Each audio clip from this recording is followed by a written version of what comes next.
করছি clinical social worker এবং sexual health educator হিসেবে আমার verified YouTube channel sex edu with doctor দৃষ্টির সাথে সবসময় চেষ্টা করি যৌন স্বাস্থ্য শিক্ষামূলক সচেতনতামূলক যে বিষয়গুলো রয়েছে সেগুলোকে আপনার সামনে তুলে ধরার বা আপনাদের সামনে তুলে ধরার।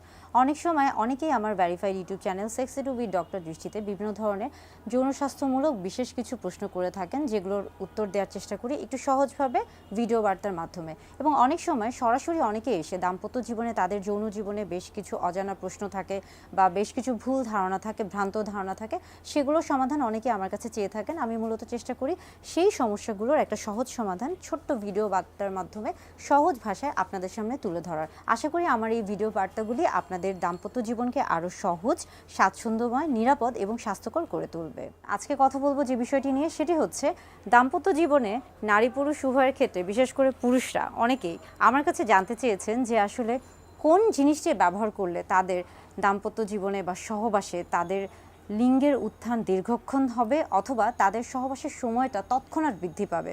অর্থাৎ অনেকেই জানতে চান বা বেশিরভাগ পুরুষই এই জিনিসটা নিয়ে অনেক বেশি বিচলিত থাকেন বা অনেক বেশি আগ্রহ প্রকাশ করে থাকেন যে আসলে এমন কোনো কিছু কি আছে যে যেই জিনিসটা ব্যবহার করলে বা যেই জিনিসটা গ্রহণ করলে তার সহবাসের যে সময়টা রয়েছে সেটা তৎক্ষণাৎ দীর্ঘক্ষণ হয়ে যাবে বা বেড়ে যাবে বা একটা লম্বা সময় ধরে তিনি সহবাস করতে পারবেন, অর্থাৎ তার সেক্সুয়াল পারফরমেন্সটা ভালো হবে। হ্যাঁ, আজকে মূলত কথা বলবো এই বিষয়টা নিয়ে। তৎক্ষণাৎ আপনার সহবাসের সময় যদি বাড়াতে চান বা বৃদ্ধি করতে চান, সেই ক্ষেত্রে কিন্তু একটা খুব ভালো একটা বিষয় রয়েছে বা একটা বিষয় খুব ভালো একটা ভূমিকা রাখে, এবং সেটা হচ্ছে স্প্রে। আপনি যদি স্প্রে ব্যবহার করে থাকেন সেই ক্ষেত্রে কিন্তু আপনার সহবাসের যে সময়টা রয়েছে সেটা কিন্তু তৎক্ষণাৎ বেড়ে যায়। সেই ক্ষেত্রে আসুন আসলে বুঝতে হবে যে স্প্রেটা কি, স্প্রেটা কেন ব্যবহার করা হচ্ছে, স্প্রেটা কি কাজে লাগছে বা স্প্রেটা কখন ব্যবহার করছে এবং স্প্রের ভূমিকাটা কি, বা স্প্রে ব্যবহার করার ফলে এটার উপকারিতা কি বা অপকারিতা কি, আদৌ কোনো উপকারিতা আছে কিনা বা অপকারিতা আছে কিনা, এই প্রত্যেকটা বিষয় নিয়ে আজকে কথা বলবো। আমরা মূলত অনেকেই সেক্সুয়াল যে বিষয়গুলো রয়েছে বা আমাদের দাম্পত্য জীবনে নারী পুরুষ স্বামী স্ত্রীর ক্ষেত্রে যে বিষয়গুলো নিয়ে আলোচনা করে থাকি, সেখানে দেখা যায় যে অনেকেই বিভিন্ন ধরনের প্রশ্ন করে থাকেন এবং তাদের মধ্যে একটা খুব কমন যে প্রশ্ন বা একটা খুব কমন যে আগ্রহ বা কৌতূহল থাকে, এবং সেটা হচ্ছে মূলত যৌন জীবনে দীর্ঘক্ষণ সহবাসে লিপ্ত থাকা। এটা নিয়ে কিন্তু অনেকের অনেক প্রশ্ন থাকে এবং এই বিষয়ে কিন্তু অনেক ধরনের ওষুধ রয়েছে, অনেক ধরনের আমরা বলে থাকি যে উপাদান রয়েছে, যেগুলো গ্রহণ করলে আপনি খুব সহজেই লম্বা সময় ধরে সহবাস করতে পারবেন। তবে স্প্রের কথায় যদি আমরা এসে থাকি, সেক্ষেত্রে দেখা যাচ্ছে যে বিগত প্রায় 10 বছর আগের কথাও যদি বলে থাকি, যে 10 বছর আগেও কিন্তু স্প্রেটা খুব বেশি প্রচলিত ছিল না, কিন্তু ইদানিং স্প্রের প্রচলনটা অনেক বেশি হচ্ছে, পরিচিত হয়েছে এবং এটা অনেকের কাছে খুব বেশি, আমরা বলবো যে অনেকেই অনেক বেশি স্বাচ্ছন্দ্য বোধ করছেন এবং পছন্দ করছেন, এবং ইদানিং কিন্তু স্প্রেটা অনেক বেশি হচ্ছে, ব্যবহৃত হচ্ছে। তবে স্প্রে নির্বাচনের ক্ষেত্রে অবশ্যই আপনাকে কয়েকটা জিনিস খেয়াল করতে হবে, এবং একটা হচ্ছে তার মধ্যে খুবই গুরুত্বপূর্ণ, সেটা হচ্ছে বাজারে বিভিন্ন ধরনের স্প্রে পাওয়া যায়। আপনি কোন স্প্রেটি ব্যবহার করছেন এবং সেটা আপনার শরীরের জন্য উপযোগী কিনা, কিংবা সেটা আপনার শরীরে কোনো ক্ষতিকর প্রভাব ফেলছে কিনা, সেটা অবশ্যই জানার জন্য একজন চিকিৎসকের পরামর্শ নেবেন। কারণ বাজারে যে ধরনের স্প্রেগুলো রয়েছে সেখানে কিন্তু বিভিন্ন ধরনের উপাদান থাকে। মূলত আমরা বলে থাকি যে স্প্রের ক্ষেত্রে বর্তমানে যে উপাদানটা ব্যবহার করা হয়ে থাকে এবং সেটা হচ্ছে লিডোকেইন। লিডোকেইন আসলে হচ্ছে স্প্রেকে দেখা যাচ্ছে যে আপনার এই যে সহবাসের যে সময়টা রয়েছে এটাকে দীর্ঘক্ষণ বাড়িয়ে তোলে।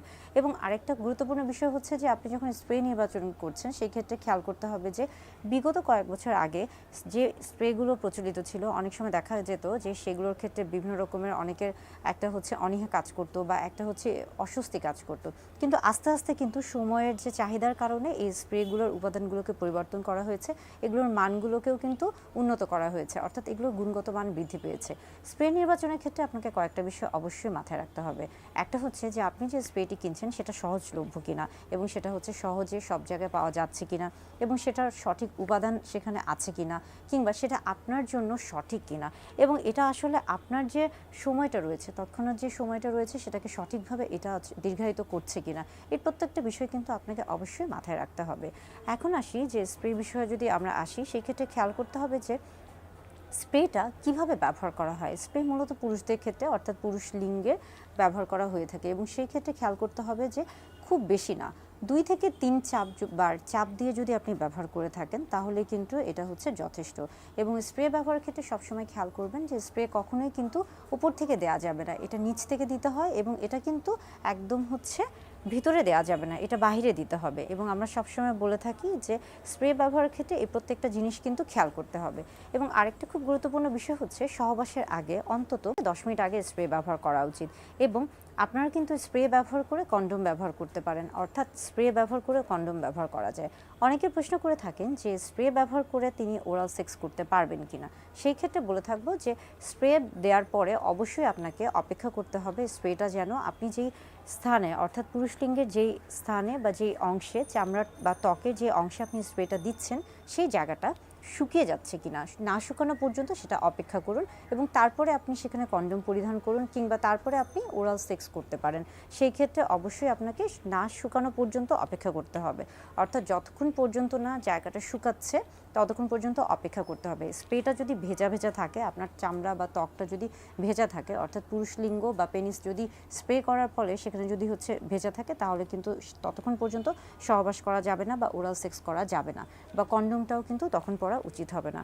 অর্থাৎ স্প্রে কিন্তু আপনার এই যে সহবাসের যে সময়টা রয়েছে সেটাকে তৎক্ষণাৎ দীর্ঘায়িত করবে। স্প্রে নিয়ে অনেকের মধ্যে অনেক ধরনের ভুল ধারণা রয়েছে। অনেকে মনে করে থাকেন যে স্প্রে যদি ব্যবহার করা হয়ে থাকে তাহলে এটা হয়তো বা দীর্ঘক্ষণ, মানে তিনি 1 দিন 2 দিন 3 দিন পর্যন্ত দীর্ঘক্ষণ সহবাস করতে পারবেন বা টানা সহবাস করতে পারবেন।